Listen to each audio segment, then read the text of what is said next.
Hello everyone, welcome to this amazing platform of our channel Panisha for Competitive Examinations and I am Piyush. तो यहाँ पर आपका ये जो है DFCCIL का प्रीवियस ईयर पेपर है। टेस्ट की जो डेट है इससे देखो अभी आपका ये 2021 में नोटिफिकेशन आई है। इससे पहले एग्जाम आपका 2018 में ही हुआ था, इसके बीच में कोई एग्जाम नहीं हुआ है। तो ये सबसे लेटेस्ट प्रीवियस ईयर पेपर है और ये आप देख सकते हो, ये एग्जीक्यूटिव ऑपरेशन, ये पहले इसका नाम स्टेशन मास्टर हुआ करता था, अभी आपका ऑपरेशंस एंड बीडी में आ गई ये पोस्ट। तो सेम उसी का आपका ये पेपर है, ऑपरेशंस एंड बीडी के एग्जीक्यूटिव के लिए, ठीक है। और जिनका एग्जीक्यूटिव के नीचे जूनियर वाला है तो उनके लिए भी ये बहुत ज़्यादा यूजफुल है, क्योंकि आपका सेम आपका डिपार्टमेंट रहेगा ऑपरेशंस एंड बीडी का, ठीक है। तो यहाँ पर देखते हैं इसका प्रीवियस ईयर पेपर। सबसे पहले हम यहाँ पर डिस्कस करेंगे आपका जो हिस्ट्री ऑफ इंडियन रेलवे है। बहुत सारे बच्चों को यहाँ पर दिक्कत आ रही है कि भाई history of Indian railway and DFCCIL इसे प्रिपेयर कैसे करना है या फिर आपको किस तरीके से पढ़ना है। तो यहाँ पर हम प्रीवियस ईयर क्वेश्चंस तो ये करेंगे ही करेंगे। इसके अलावा भी आप जब इस वीडियो को पूरा देखोगे ना तो आपको समझ में आ जाएगा कि भाई पढ़ना कहाँ से है, क्या पढ़ना है, किस तरीके से पढ़ना है, वो सब चीज़ें मैं आपको क्लियर करूँगा। और हाँ, अगर आपको कोई भी दिक्कत होती है कि भाई इसका डॉक्यूमेंट वेरिफिकेशन कैसे होगा, मेडिकल वगैरह कैसे होगा, तो आप पूछ सकते हो। मैंने भी बहुत सारे, हाँ कुछ तो खैर रेलवे के एग्ज़ाम क्लियर किए हुए हैं, तो मुझे इसकी सारी प्रोसेस के बारे में ठीक ठाक इन्फॉर्मेशन है। तो आप पूछ सकते हो कि भाई डीवी मेडिकल या फिर अगर आप ज्वाइन नहीं कर पाते हो ज्वाइनिंग के टाइम क्या प्रोसीजर होता है, तो वो आप पूछ सकते हो कि इसमें दिक्कत वाली बात नहीं है, ठीक है। तो अब शुरू करते हैं सेशन को फटाफट से। और हाँ, एक बात और, मेरी क्लास में हमेशा पेन और पेपर लेके बैठना है। क्या करना है? पेन और पेपर लेके बैठना है, तभी आपके लिए ज़्यादा यूजफुल हो पाएगी। क्लियर है? चलो शुरू करते हैं आज का सेशन। तो अब देखो यहाँ पर अपने सामने आ गया है history of railway and DFCCIL का सेक्शन। इसमें आपके टोटल 24 क्वेश्चंस पूछेंगे। देखो टोटल आपको पता है 5 सेक्शन होते हैं। इसका क्या सिलेबस है CBT का, फिर आपका जो टीयर 2 होता है इसका CBAT के नाम से एप्टीट्यूड टेस्ट, उसमें आपका क्या सिलेबस रहता है और आपका मेडिकल कैसे होता है, वो सारी की सारी इन्फॉर्मेशन मैं पिछली वीडियो में बता चुका हूँ। इसके आप ना इसके कमेंट सेक्शन में मैं प्लेलिस्ट पिन करवा दूंगा जिसमें कि DFCCIL की सारी वीडियोज़ पड़ी हैं, वो जाके देख लेना, जो डाउट हो देखते रहना। अच्छा, अब ये हम यहाँ पे सेशन को शुरू करते हैं और हाँ, इसको मैं प्रेजेंट टाइम से रिलेट करते हुए सारे क्वेश्चंस के आंसर बताऊंगा। अब ये नहीं कि यहाँ पे क्वेश्चन पूछा 31 मार्च 2017 के लिए, तो करंट टाइम पे क्या सिचुएशन है मैं उसके हिसाब से आंसर दूंगा और पिछले वाले के हिसाब से भी दे दूंगा, कोई टेंशन नहीं है, ठीक है। चलो खैर शुरू करते हैं सेशन को। पेन पेपर ले लिया है ना? नहीं लिया है तो चुपचाप से ले लो अभी, ठीक है। देखो यहाँ पे what is the total route length of Indian railways. अब इन्होंने पूछा 2017 के हिसाब से क्या थी, तो 2017 के हिसाब से थी आपकी 67,368, लेकिन आज के टाइम पर ये आपकी हो चुकी है कितनी, 68,155 किलोमीटर्स।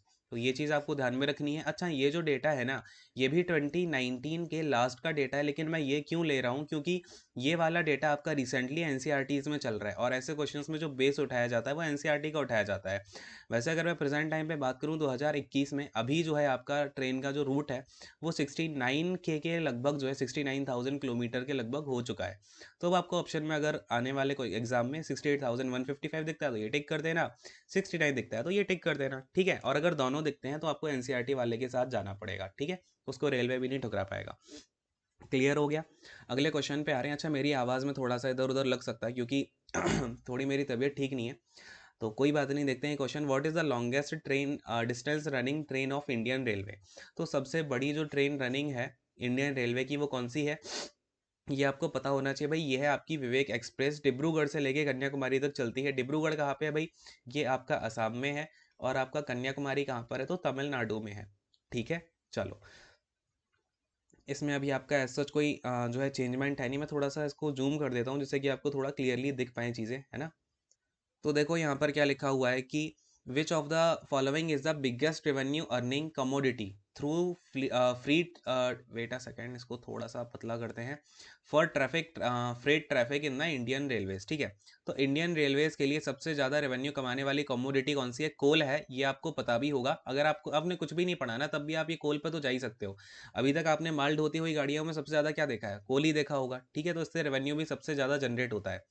अगले क्वेश्चन पे आ रहे हैं, फोर्थ वाला क्वेश्चन देखो, what is the proposed train load under dedicated freight corridor. Dedicated freight corridor के अंतर्गत जो प्रपोज्ड ट्रेन लोड है वो कितना है? तो भाई ये है आपका 13,000 टन्स। कितना है? 13,000 टन्स है। और इस टाइप के क्वेश्चंस मैं आपको अलग से भी कराऊंगा, एक्सपेक्टेड क्वेश्चंस कुछ करा दूंगा जिससे कि आपको ना आइडिया लगेगा भाई हिस्ट्री ऑफ रेलवे में क्या पूछा जाता है, आपका जो DFCCIL की हिस्ट्री में क्या पूछा जाता है। और यहाँ पर ना मैं अभी आपको बहुत सारी चीज़ें बताने वाला हूँ आने वाले क्वेश्चंस में, उनको आप नोट करते जाना ध्यान से, ठीक है। तभी आपको क्लैरिफाई होगा कि कैसे क्या चीज़ें पूछी जाती हैं। खैर अगले क्वेश्चन पे आते हैं। In which city is the national rail museum situated. तो नेशनल रेल म्यूजियम जो है आपका कौन से शहर में सिचुएटेड है, ये आई होप सभी को पता होगा, ये आपका न्यू दिल्ली में सिचुएटेड है। अच्छा जरा मुझे ये बताओ इंडियन रेलवेज के हेडक्वार्टर कहाँ पे हैं। ये क्वेश्चन जो है मैं आप लोगों से पूछ रहा हूँ, तो इसका आंसर आप लोग करना, ये आपके ऊपर छोड़ रहा हूँ। ये बहुत ईजी आंसर है, बताओ भाई इंडियन रेलवेज के जो है हेडक्वार्टर्स कहाँ पर है। चलिए अगले क्वेश्चन पे आते हैं। In which year was the computer reservation system started by Indian Railways. बहुत ही प्यारा क्वेश्चन है, ठीक है। ऑप्शंस मैं दिखा देता हूँ, जिसको आता है बता देना नीचे कमेंट करके, नहीं आता है तो बड़े ध्यान से सुनना। और इसमें मैं आपको 4 से 5 चीज़ें बता रहा हूँ, बहुत अच्छे से नोट डाउन कर लेना, सारे के सारे क्वेश्चंस पूछे जाएंगे ये। सबसे पहले कंप्यूटर रिजर्वेशन सिस्टम जो है इंडियन रेलवेज में कौन से ईयर में स्टार्ट हुआ, तो ये हुआ 1986 में। सबसे पहला कंप्यूटर रिजर्वेशन सिस्टम आपका कहाँ पर किस जगह किया गया, तो ये न्यू दिल्ली में किया गया था। ये क्वेश्चन भी पूछा जा सकता है। अब दूसरी बात, इसमें आपसे पूछ सकता है कि भाई अब देखो क्या हुआ 4 साल बाद, ध्यान से सुनना। 1990 में क्या हुआ आपका, फर्स्ट सेल्फ प्रिंटिंग क्या हुआ भाई, खुद से छापने वाली टिकट प्रिंटिंग मशीन, ठीक है, टिकट प्रिंटिंग मशीन इंट्रोड्यूस की गई इंडियन रेलवेज में। तो ये क्वेश्चन भी आपसे पूछा जा सकता है कि नहीं पूछा जा सकता है, इस तरीके से आपको चीज़ें पढ़नी होती हैं। तो ये भी ध्यान में रख लो भाई, क्या हुआ है 1986 के 4 साल बाद पहला सेल्फ प्रिंटिंग टिकट मशीन आया। अब जब यहाँ पर इतनी बात चली गई है तो मैं आपको 2-4 बातें और बता ही देता हूँ। देखो अब मुझे ये बताओ कि सबसे पहली जो ट्रेन थी वो कब चली, ये सबको पता होगा भाई 1953 में सबसे पहली ट्रेन चली थी। अब भाई चली कहाँ से कहाँ तक थी, तो ध्यान से देखो, ये आपकी चली थी थाने, ठीक है, थाने तक। थाने का मतलब ये गई थी, इसका डेस्टिनेशन था थाने। रुको, तो पहले थाने नहीं लिखा जाएगा, पहले आपका लिखा जाएगा जहाँ से चली थी, तो वो जगह थी आपकी बोरी बंदर, ठीक है, जगह का नाम क्या था, बोरी बंदर था। और बोरी बंदर बेसिकली पहले बोरी बंदर बोला जाता था, आज के समय पूरा मुंबई में ही आ गया है। तो आपका ये बोरी बंदर से थाने में तक चली थी, ठीक है, यानी कि आपका थाने तो अभी भी थाने है। अच्छा अब ये बताओ भाई इसकी डिस्टेंस कितनी थी, ये क्वेश्चंस पूछे जाते हैं। अब ये थोड़ी पूछेगा कि पहली ट्रेन कब चली है, तो बच्चे बच्चे को पता है। तो भाई इसकी डिस्टेंस थी 34 किलोमीटर। अब जरा ये तो बताओ कितने यात्रियों को लेके गई थी, ये पहली पैसेंजर ट्रेन थी, और ठीक है पहली पैसेंजर ट्रेन थी ये। अब पूछेगा कितने यहाँ पर पैसेंजर्स को लेकर के गई थी, तो 400 जो है पैसेंजर्स थे इसमें। कितने यात्री थे भाई, 400 यात्री थे। क्लियर हो रही है बात। अच्छा अब क्वेश्चन यहाँ पर ये भी पूछा जाता है कि ये जो बोरी बंदर, अब ध्यान से देखना, ये जो बोरी बंदर का स्टेशन है ना, इसके ऊपर बड़ी कहानी है। बहुत सारे क्वेश्चंस आते हैं यहाँ से। बोरी बंदर को ना रिन्यू किया गया और इसका नाम बदल करके कौन से ईयर में, 1888 ईयर में इसका नाम रख दिया गया विक्टोरिया टर्मिनस। अब शायद आपके दिमाग की बत्ती जली होगी, विक्टोरिया टर्मिनस नाम सुना है कि नहीं सुना है। हाँ भाई देखो यहाँ पे विक्टोरिया टर्मिनस लिखा हुआ है आगे, पता है मुझे, दिख नहीं रहा होगा कुछ लोगों को, कोई बात नहीं, यहाँ पे देखो। तो अब हुआ क्या कि ये जो विक्टोरिया टर्मिनस था ये किसने आर्किटेक्चर ने बनाया, इसका नाम बहुत पूछा जाता है। तो इसके आर्किटेक्चर का जो नाम है ना, क्या नाम है इसके आर्किटेक्चर का, ये है F.W. स्टीवंस। F.W. स्टीवंस ने विक्टोरिया टर्मिनस को बनाया था। और रिसेंटली, अब ये क्यों इतना ज़्यादा मैं बता रहा हूँ इसके बारे में, क्योंकि 2020 के लास्ट में और 2020 के लास्ट में यहाँ पर इसका नाम बदल करके महाराष्ट्र सरकार ने क्या रख दिया, छत्रपति शिवाजी, छत्रपति शिवाजी महाराज टर्मिनस इसका नाम बदल करके रख दिया गया है। तो पूरी कहानी समझ में आई। और इसी स्टेशन से आपके जो है पहली बार ट्रेन चली थी, इसलिए मैंने पूरी कहानी बताई है। सब कुछ क्लियर हुआ कि नहीं हुआ, इस तरीके से आपको पढ़ाई करनी है। सारे के सारे क्वेश्चन आपको यहाँ पे ना कम से कम मैंने 10 से 15 क्वेश्चंस करा दिए हैं, और यहाँ से ये पूरा पूछा जाएगा, ठीक है। चलो खैर, अब यहाँ पर मुझे आप ये बताओ कि ये जो पहली पैसेंजर ट्रेन चली ना, ये वाली जो ट्रेन चली 1853 में, इसमें ना 3 इंजन लगाए गए थे। ये क्वेश्चन भी पूछा जाता है आपके हिस्ट्री ऑफ इंडियन रेलवेज में। इसमें 3 इंजन लगे थे, उन तीनों इंजन के नाम क्या क्या थे, ये क्वेश्चंस आते हैं। तो क्या क्या नाम थे, साहिब, एक इंजन का नाम था साहिब, एक इंजन का नाम था सुल्तान, ठीक है, और तीसरे इंजन का नाम था सिंध। ये 3 इंजन के नाम थे, लिख लो, यहाँ से क्वेश्चन आपको पक्का पक्का देखने को मिलेगा, ठीक है। अब देखो, अब समझ में आया आपको क्या क्या चीज़ें पढ़नी है। इतनी सारी चीज़ें पूछी जाती हैं, आई होप समझ पाए होगे। यहाँ पर आंसर आपका 1986 है। चलो अगले क्वेश्चन पे आते हैं। विच of the following is the longest railway bridge in India. तो भैया longest railway bridge in India अभी तो आपका चेंज हो गया है, पहले हुआ करता था वेम्बनाड, लेकिन अब नहीं है। मैं तो अभी का आंसर दूंगा भाई, अभी आपका हो जाएगा चेनाब ब्रिज। क्या नाम है अभी का जो ब्रिज है, चेनाब ब्रिज है। कौन सी नदी पर बना हुआ है, तो चेनाब नदी पर बना हुआ है। अब देखो यहाँ पर ना, अब ये क्यों इंपॉर्टेंट है, ये तो बहुत इंपॉर्टेंट है, ये तो सारे एग्जाम में पूछा जाएगा। अब आपका हिस्ट्री जो आपका स्पेशल सब्जेक्ट दिया है, इसमें क्या क्वेश्चन आ सकता है भाई, ये दुनिया का भी, और हाँ वर्ल्ड्स लार्जेस्ट तो नहीं, हाँ लॉन्गेस्ट जो है ये आपका वर्ल्ड्स लॉन्गेस्ट ब्रिज भी है ये, रेलवे ब्रिज, ठीक है। इस चीज़ को भी ध्यान में रखना है, इंडिया का ही नहीं वर्ल्ड का भी है। अब आपसे पूछा जाएगा भाई ये इसकी नदी से दूरी कितनी है, नदी से कितनी ऊंचाई पर ये ब्रिज बना हुआ है, तो ये बना है 359 मीटर ऊपर। और इसका जो सबसे बड़ा वाला पोल है ना, उसकी जो लेंथ है वो है 467 मीटर, ठीक है। क्या होता है ना, ब्रिज आपका इस तरीके से बना होता है, तो जो सबसे ऊंचा है वो है आपका 467 का, और जो सबसे छोटा है फाउंडेशन वाला जो होता है वो है आपका 359 मीटर का। तो अगर ये पूछा जाए कितनी ऊंचाई है नदी से, तो 359 है। अगर आपसे पूछा जाए लॉन्गेस्ट वाला जो पोल है उसकी लेंथ कितनी है, तो वो 467 मीटर का है। बात समझ में आई क्या, है ना। चलो, अब भैया ये पूछेगा आपसे कि ये जो चेनाब ब्रिज है ना, ये किस किस के बीच में है, किन दो जगह को जोड़ता है, तो ये जोड़ता है बक्कल को, ध्यान रखना ये सारे क्वेश्चंस, बक्कल को, और किसे जोड़ता है, कौरी को। बक्कल से कौरी को ये जोड़ देता है आपका चेनाब ब्रिज। समझ में आया, बोलो हाँ कि नहीं, समझ में आया है तो फटाफट से हाँ बोलो, सेशन को लाइक करो, शेयर जरूर करना है। जब शेयर करोगे तभी मैं अगले सेशंस लेके आऊँगा। अब देखो यार ये क्या है, ये मैंने अभी आपको बताया, क्या क्वेश्चन पूछ लिया इन्होंने, शर्म भी नहीं आई इतनी जल्दी पूछ लिया। Which of the following is not among the name of the 3 railway engine that were used to draw the first passenger train in India. यही कहानी तो मैं आपको बता रहा था, पहली पैसेंजर ट्रेन को खींचने के लिए जिन 3 रेलवे इंजन का यूज किया गया उनका नाम क्या क्या है। तो मैंने बताया था अभी आपको, सुल्तान सिंध साहिब, तो कौन सा नहीं होगा, सोहना नहीं होगा, क्लियर है। तो इसलिए मैं आपसे बोलता हूँ जो भी पढ़ा रहा हूँ ना उसको लिख लो, पता नहीं कहाँ क्या पूछ लेगा। अब पूछ रहा है कि बिटवीन, अब लो यार फिर से इनको शर्म नहीं आई, वहीं से फिर से क्वेश्चन उठा लिया, between which of the following sets of station did the first passenger train run in India. तो क्या बताया था मैंने, मुंबई से चल के थाने पहुंची थी, जिसका पहले नाम क्या हुआ करता था, बोरी बंदर। तो कभी बोरी बंदर दिख जाए तब भी टेंशन नहीं लेनी, बोरी बंदर भी राइट आंसर होगा। कहीं कहीं आपको विक्टोरिया टर्मिनस स्टेशन लिखा दिख जाएगा तो भी टेंशन नहीं लेनी। कहीं कहीं आपको छत्रपति शिवाजी लिख के दे देगा वो कंफ्यूज करने के लिए, तब भी टेंशन नहीं लेनी। समझ गए, बोलो हाँ कि नहीं, समझ में आ रही है बात, इसलिए इतनी बड़ी कहानी बताई थी। 3 क्वेश्चन उड़ गए इसी से। चलो, अब देखो, how many railway station are planned to be redeveloped by. अब इन्होंने तो देखो यहाँ पे डेट दे के पूछ लिया, रेल बजट ऑफ 2018, तो भाई रेलवे का बजट आपको अच्छे से पढ़ के जाना होगा, ठीक है। बजट आपका जो 2021 का आया वो अपना पढ़ के जाना है, इससे अपन को कोई मतलब है नहीं, ठीक है। तब भी अगर आपके अंदर की इच्छा हो रही है तो मैं 2018 वाले का इसका आंसर बता देता हूँ। चलो देखो, तो 2018 के समय आपके जो है 600 यहाँ पर डेवलप करने के लिए बोला गया था, रीडेवलप, ठीक है ना। रीडेवलप का मतलब होता है फिर से उनको एक बार डेवलप किया जाएगा। अच्छा, अब यहाँ पर आपको ना बहुत सारी बातें पढ़नी है यार, ये स्टेशन के बारे में बहुत कुछ डेवलपमेंट हुए हैं।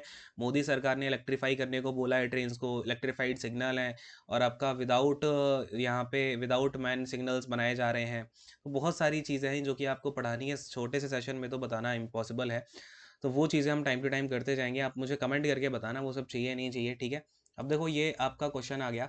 अब ये आपका ये क्वेश्चन इंपॉर्टेंट है, ये क्वेश्चन फिर से रिपीट हो सकता है, ठीक है, क्योंकि ये यहाँ पे सितंबर 2018 से कोई लेना देना ही नहीं है, ये तो इन्होंने करंट अफेयर से उठा लिया, बट क्वेश्चन ये स्टैटिक का बन गया। Which country rolled out world's first hydrogen powered train. दुनिया की सबसे पहली हाइड्रोजन पावर ट्रेन किसने बनाई है, क्योंकि ये जो है एक इको फ्रेंडली ट्रेन है, तो ये लॉन्च करी है भाई जर्मनी ने, ठीक है। किसने लॉन्च करी थी दुनिया की पहली, जर्मनी ने करी थी। तो ये क्वेश्चन आपके लिए इंपॉर्टेंट है, सॉरी, देखो इसको ध्यान में रखना। अगले क्वेश्चन पे आते हैं। अच्छा, बोलने में थोड़ी सी मुझे दिक्कत हो रही है। चलो, who is the chairman of DFCCIL, ठीक है। तो DFCCIL के चेयरमैन का नाम पूछ रहा है। अब देखो, DFCCIL के चेयरमैन का नाम छोड़ो, मैं आपको ना इसकी पूरी कहानी दिखाता हूँ, जिससे कि आपको जिंदगी में कहीं फिर परेशानी होने वाली है नहीं, है ना। तो अपन तो पूरा पढ़ेंगे, हमको ये एक एक क्वेश्चन थोड़ी ना निपटाना है, हमें तो पूरा पेपर निपटाना है। चलो खैर, DFCCIL की फिलहाल अब एज ऑफ नाउ कहानी समझते हैं। इन्होंने अक्टूबर 2018 का पूछा, लेकिन हमें इससे कोई लेना देना नहीं है, हम तो सब कुछ पढ़ेंगे आज के हिसाब से। तो देखो, सबसे पहले समझो DFCCIL आपका फॉर्म कब हुई, ये कंपनी। सबसे पहले तो आपको ये पता होना चाहिए, एक पब्लिक सेक्टर अंडरटेकिंग है, यानी कि PSU है। कौन से मिनिस्ट्री के अंतर्गत आती है, तो मिनिस्ट्री ऑफ रेलवे के अंतर्गत ये आपकी आती है, मिनिस्ट्री ऑफ रेलवे, क्लियर है। तो अब देखो, DFCCIL जो है आपका ये इसके हेडक्वार्टर्स कहाँ पर है, तो इसके हेडक्वार्टर्स हैं न्यू दिल्ली में, ठीक है। कहाँ पर है हेडक्वार्टर भाई? न्यू दिल्ली में है। ये आपका फॉर्म कब हुआ, कौन सी तारीख को ये बनती है? तो 30 अक्टूबर 2006, यानी कि 30 अक्टूबर 2006 को इसकी फॉर्मेशन करी गई। तो ये ईयर तो बहुत अच्छे से ध्यान में रखना, ही पूछा जाएगा, पक्का पक्का बात है, ठीक है। अब यहाँ पर आप एक बात समझो, ये कंपनी, ये जो DFCCIL है, ये बनी किस एक्ट के थ्रू? तो ये बनाई गई थी कंपनीज एक्ट आपका 1956 के अकॉर्डिंग। ये क्वेश्चंस आपसे पूछे जाएंगे, लिख लेना अच्छे से, ठीक है। अब देखो, दूसरी बात यहाँ पर आपसे पूछी जा सकती है कि इसके चेयरमैन, मैं 2021 की बात कर रहा हूँ, ठीक है, हमें 2018 से कोई लेना देना नहीं है, 2021। तो एज ऑफ नाउ इसके कोई भी चेयरमैन नहीं है, ये सीट आपकी वेकेंट है। अब अगर ये वेकेंट है तो यहाँ पर आपसे MD का नाम पूछ सकते हैं कि मैनेजिंग डायरेक्टर। अच्छा, ये तो पता है ना, चेयरमैन अलग होता है, MD अलग होता है, मैनेजिंग डायरेक्टर। तो अभी जो है आपका चेयरमैन तो कोई भी नहीं है, वैकेंट पोस्ट है। और MD इसके हैं रविंद्र कुमार जैन जी, ठीक है। कौन है? रविंद्र कुमार जैन। अगर एग्जाम के पहले इनमें कोई, इनको कि कोई इसमें आपका चेयरमैन बन जाता है तो वो भी मैं करा दूंगा, क्यों टेंशन ले रहे हो इतनी, है ना। चलो अगले क्वेश्चन पे आते हैं। आपका 13th वाला क्वेश्चन देखो। 13th क्वेश्चन में आपका क्या पूछा गया? तो अब आपसे देखो क्या क्वेश्चन पूछा जा रहा है कि India's first high speed electric locomotive, यानी कि इंडिया का पहला हाई स्पीड इलेक्ट्रिक लोकोमोटिव जिसमें 12,000 हॉर्स पावर है। मैंने बोला था ना, ये जो भी करंट अफेयर में आपका रेलवे से रिलेटेड जितनी भी बातें हो रही है ना, वो आपको करके जानी है। तो वही इन्होंने पूछा, ये इन्होंने अप्रैल 2018 के हिसाब से पूछा, लेकिन तब भी इंडिया का पहला है, तो ये हमारे लिए इंपॉर्टेंट ही है, याद रख लेना। ये कहाँ पर बनाया गया था? तो माधेपुरा में ये बनाया गया था, ठीक है। बाकी तो मैं जब आपको रेलवे के करंट अफेयर कराऊंगा, 2020, 2019 हो गया, 21 हो गया, उसके जब करंट अफेयर करेंगे, क्या क्या इंपॉर्टेंट बातें हुई हैं, तो उसमें से वो चीज़ें आती हैं, ठीक है। समझ में आ गया? अगले क्वेश्चन पे आते हैं। 14th क्वेश्चन देखो, इसमें क्या पूछ रहा है कि which of the following railway station has the highest number of railway platform. ये बढ़िया क्वेश्चन है, इसके बारे में हम और भी चीज़ें देखेंगे। सबसे पहले तो ये बताओ, पता है कि आप लोगों को सबसे ज़्यादा जो प्लेटफॉर्म है वो कौन से स्टेशन पे है? तो कौन से स्टेशन पे है भाई? ये है हावड़ा स्टेशन पे। कितने प्लेटफॉर्म है इस पे, पता है आपको? 23 प्लेटफॉर्म है। अच्छा चलो, ये तो पहला हो गया। देखो यहाँ पे लिखा हुआ है छत्रपति शिवाजी टर्मिनस। मैंने बताया था ना, इसकी पूरी कहानी याद है ना सबको? कहानी याद में रखनी है। जैसे ही सामने कुछ भी दिखा करे ना, उसकी तुरंत मैंने जो चीज़ें बताई हैं वो सब याद कर लेनी है। चलो खैर, अब ये हावड़ा हो गया आपका। हो सकता है आपसे दूसरे नंबर का भी पूछ ले, तो दूसरे नंबर पे आपका आता है सीलदाह। सीलदाह रेलवे स्टेशन। इसमें आपके टोटल 20 प्लेटफॉर्म है। फिर तीसरे नंबर पे आता है ये छत्रपति शिवाजी टर्मिनस। इसमें पता है कितने प्लेटफॉर्म है? इसमें आपके 18 प्लेटफॉर्म है। ये चीज़ें आपसे पूछी जा सकती हैं, तीनों चीज़ें ध्यान में रखना है, इसलिए टॉप 3 बता रहा हूँ। बाकी ये तो इंपॉर्टेंट है काफ़ी ज़्यादा, इससे रिलेटेड एक ना एक क्वेश्चन देखने को मिलेगा। चलो खैर, अब यहाँ पर हम आपसे बात, अच्छा ये चेन्नई सेंट्रल भी दिख रहा है। चेन्नई सेंट्रल जो है ये आपका, ये आता है आपका 5वें नंबर पे। और इसमें कितने प्लेटफॉर्म है? तो 15 प्लेटफॉर्म है आपके चेन्नई सेंट्रल में। न्यू दिल्ली भी दिख गया, तो ये चौथे नंबर पे आता है। और इसमें आपके टोटल कितने प्लेटफॉर्म है पता है? इसमें है 16 प्लेटफॉर्म, ठीक है। तो पूरी कहानी तो हो गई। देखो सारे ऑप्शन ऑप्शन का खेल है, इन्होंने टॉप 5 उठा करके यहाँ पे डाल दिए। टॉप 5 नहीं, टॉप 4 डाल दिए। बाकी ये तो है आपका सीलदा, क्लियर है, ये दूसरे नंबर पे है, सेकंड। चलो खैर, अब यहाँ पर हम बात करेंगे आपसे कि ये बताओ जरा मुझे कि अपना जो इंडिया का सबसे बड़ा largest, India's largest railway platform कौन सा है? रेलवे प्लेटफॉर्म, ये रिसेंटली आपका 2020 का करंट अफेयर है। तो ये कौन सा है? आपका गोरखपुर रेलवे प्लेटफॉर्म, ठीक है। कौन सा है? गोरखपुर रेलवे स्टेशन का प्लेटफॉर्म है, ये सबसे बड़ा है। क्लियर है? ध्यान में रहेगी ना ये वाली चीज़। चलो, ये इंडिया का ही नहीं, ये वर्ल्ड का भी सबसे बड़ा प्लेटफॉर्म है, ये चीज़ ध्यान में रखना, इसलिए इंपॉर्टेंट हो जाती है। चलो, अगर मैं आपसे बात करूँ इसकी लेंथ कितनी है इस प्लेटफॉर्म की, तो इसकी लेंथ पता कितनी है? 4,446.9 जो है फीट। और अगर मैं मीटर की बात करूं तो ये आपका 1355 मीटर्स का है। क्लियर है? तो ये चीज़ आपको यहाँ पर ध्यान में रखनी है। बाकी अरे वाह, इन्होंने नीचे ये क्वेश्चन दे रखा है, ये देखो, ये क्वेश्चन यार नीचे दे रखा है, which of the following railway station has the world's longest railway platform? ये गोरखपुर हो गया। तो देखो ऐसे ही क्वेश्चंस पूछे जाते हैं, आपको बता रहा हूँ ना। जितने क्वेश्चन, जितनी चीज़ें बता रहा हूँ वो सारी करते जाओ। और बाकी अभी 24 क्वेश्चंस हैं, अभी इतने ही क्वेश्चंस रखते हैं सेशन में। बाकी में आप लोग मुझे जैसा कमेंट करोगे ना, उस हिसाब से हम काम कर रहे होंगे, क्योंकि एक बार मुझे पता तो चले आपका क्या रिस्पॉन्स है, क्या चीज़ें हैं। शेयर वगैरह करो, फिर मैं देखता हूँ आपका क्या कमेंट्स वगैरह आ रहे हैं, क्या आपको अच्छा लग रहा नहीं लग रहा, वो उसके हम फिर अकॉर्डिंगली चीज़ें करेंगे, ठीक है। Thank you so much, God bless you all, take care and bye bye.